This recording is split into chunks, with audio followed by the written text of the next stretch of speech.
নমস্কার বন্ধুরা, আমি জয়িতা যে এস ফ্যামিলিতে নতুন একটা রান্নার রেসিপির সঙ্গে তোমাদের সবাইকে স্বাগত। এই মুহূর্তে যে যেখান থেকে দেখছো আমার ব্লগটা, তাদের জন্য রইল আমার অনেক অনেক ভালোবাসা। বন্ধুরা, একটা লাইক দিয়ে দেখা শুরু করো।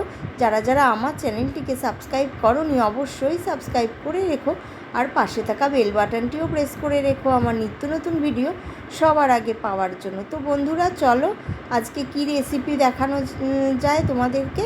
নিয়ে চলে এসেছি বেগুন। তো বেগুনগুলো দেখো এরকমভাবে কেটে নিয়েছি, দু টুকরোভাবে বেগুন কেটে নিয়েছি।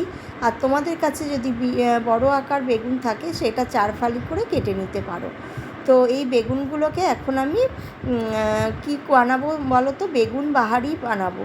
তো বেগুন তো আমরা বেগুন ভাজা, বেগুন মাছ দিয়ে খাই, অনেক রকমভাবে বেগুন খাই, কিন্তু এই নিরামিষ দিনে অনেক সময় আমাদের রান্না করতে গিয়ে কিন্তু হিমশিম খেতে হয়।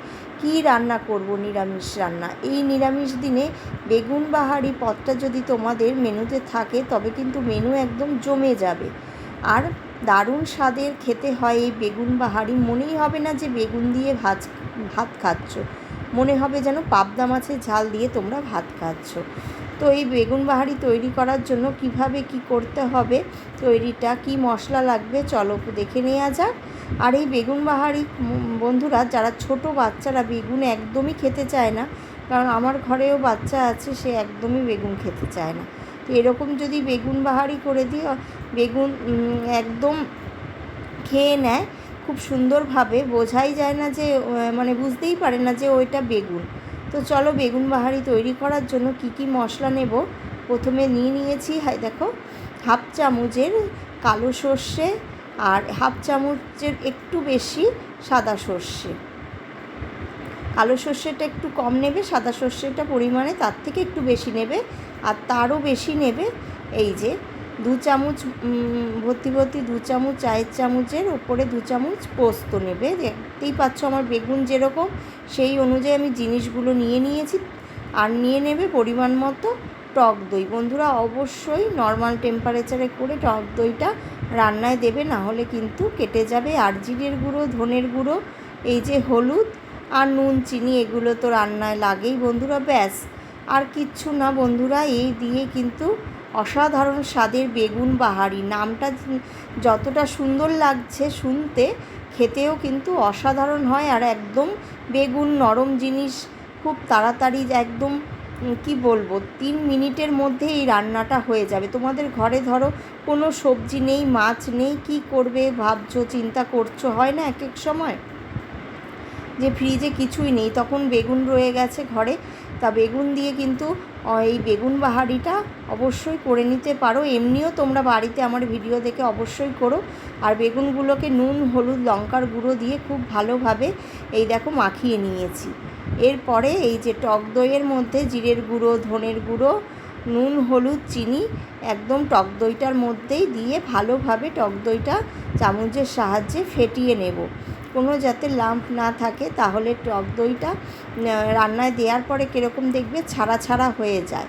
আর অবশ্যই সর্ষে পোস্তটা কাঁচা লঙ্কা নুন দিয়ে বাটবে, তাহলে তেতো হবে না। আর একটু রান্নার কিছুক্ষণ আগেই ওই কাজটা, সর্ষে পোস্ত বাটাটা অবশ্যই নুন দিয়ে বাটবে, বেটে অনেকক্ষণ আগে রেখে দেবে।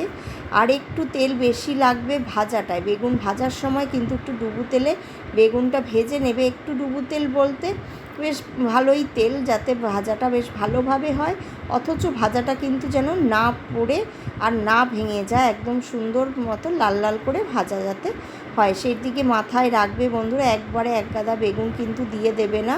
দেখো আমার 6 টুকরো বেগুন, আমি কিন্তু 4 টুকরো দিয়েছি।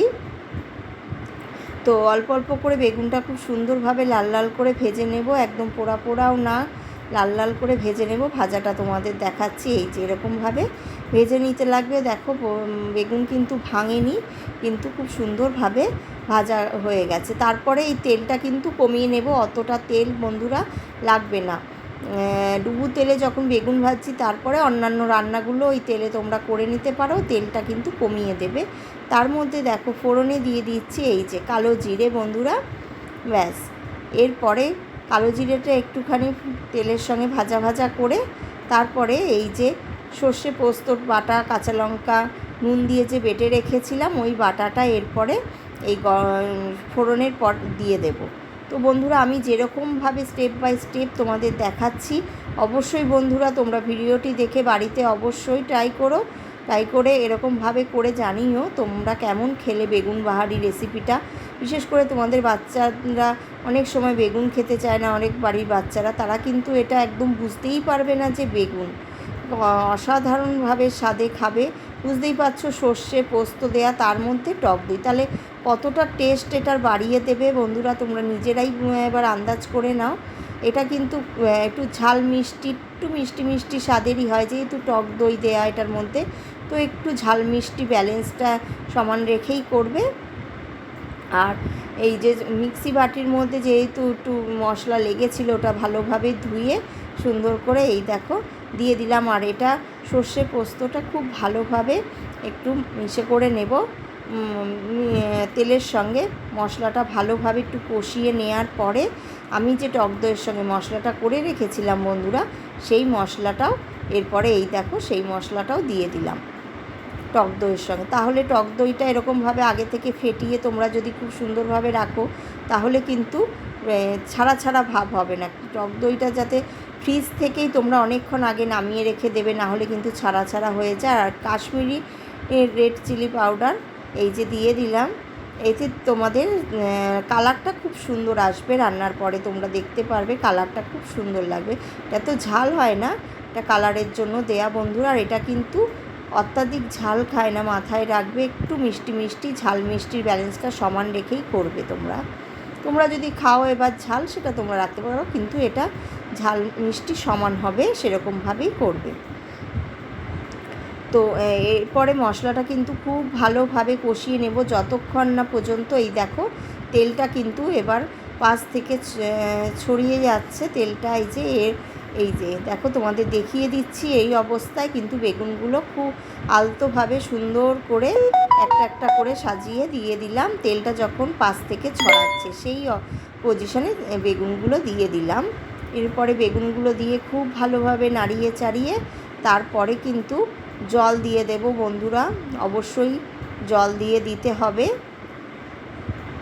তোমরা যে যতটা গ্রেভি, যদি তোমরা শুকনো খেতে চাও তাহলে সেটা শুকনো শুকনো করলে, কিন্তু এটা একটুখানি মানে বেশি ঝোলঝোলও না, বেশি ইসেও না। দেখবে তোমাদের নামিয়ে দিচ্ছি, একদম টেস্টটা আমি দেখলাম মোটামুটি ঠিকই আছে। এরপরে একটু জল দিয়ে এই যে চাপা ঢাকনা দিয়ে সেদ্ধ করতে বসিয়েছি, যাতে বেগুনটা একটু নরম হয়ে যায়। হাফ সেরকমভাবে তো বেগুনটা ভাজিনি, ভাজার সময় হাফ দেখো সেদ্ধ হয়ে যায়। তারপরে জল দিয়ে এই যে দেখো মানে যে বাটিটায়, যেই বাটিটায় টক দইয়ের বাটিটায় মশলা করেছিলাম, সেই বাটিটায় হাফ বাটি মতো জল দিয়েছি। এরপরে আবার একটুখানি জল দেওয়ার পরে একটু টেস্ট করে নেব যে সব ঠিকঠাক আছে কি না। একদম হয়ে গেছে। ভিডিও করে দেখাচ্ছি বলে বন্ধুরা একদম 3 মিনিটের মধ্যে রান্নাটা হয়ে যায়। তোমাদের ঘরে কোনো গেস্ট আসলে অবশ্যই তোমরা করে দেখো, বানিয়ে গেস্টরা একবার হলেও জিজ্ঞেস করবে যে এটা কীভাবে তোমরা বানালে। অসাধারণ স্বাদের হয়। আর নিরামিষ দিনে তো একদম ঘরে যারা আমাদের হাজবেন্ড বলো বাচ্চারা বলো খেতেই চায় না নিরামিষ খাবার, তো এই দিনে যদি এই রেসিপিটা তোমরা রাখো বন্ধুরা মেনুতে, অবশ্যই ভাত কিন্তু একটু হলেও বেশি খাবে। এই পদটা রান্না করলে ভাতটা তোমরা বেশি খাবে। অসাধারণ স্বাদের হয় কিন্তু এই বেগুন বাহারি রেসিপিটা। তোমরা বাড়িতে ট্রাই করে অবশ্যই আমাকে জানিও। তোমাদের কমেন্টের আশায় আমি কিন্তু থাকলাম। তাহলে বন্ধুরা দেখো হয়ে গেছে। এরপরে আমি এই যে তোমাদের সামনেই দেখো নামিয়ে দিচ্ছি বন্ধুরা। খুব দারুণ হয়েছে, কারণ বাবান তো বললাম বেগুন খাই না, একদম বেগুনের কিচ্ছু, তো এই রেসিপিটা বানিয়ে দিলেও বুঝতেই পারে না যে বেগুন নাকি অন্য কিছু।